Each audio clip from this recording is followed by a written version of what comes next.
আমাদের আব্দুল্লাহ বাকি ভাই এর নেতৃত্বে আমাদের একটা টিম আসছিল আমাদের রাস্তাগুলো মেরামত করার জন্য।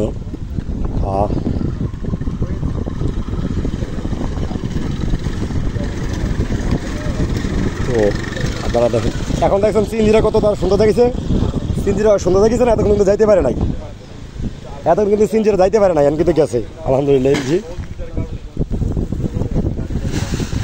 এতক্ষণ কিন্তু এই সিঞ্জিরা যাইতে পারে নাই এত সুন্দর করে। আপনারা দেখতে পাচ্ছেন যে আমাদের আব্দুল বাকিরের নীতি থেকে টিম এসেছিল, আমাদের যে নাজমুদ্দার সোহাগ ভাই, যথেষ্ট যোগাযোগ করছে, আমরা এলাকাতে রয়ে গেছিলাম। তো আমরা সকলের সাথে মিলেমিশে কাজ করার আলাদা একটা আনন্দ পাচ্ছি।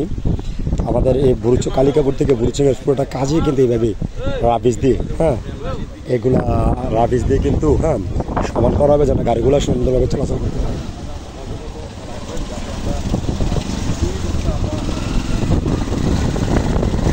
এই যে এখন গাড়ি চলে যাচ্ছে, এখন কিন্তু চলে যেতে পারে না, আলহামদুলিল্লাহ।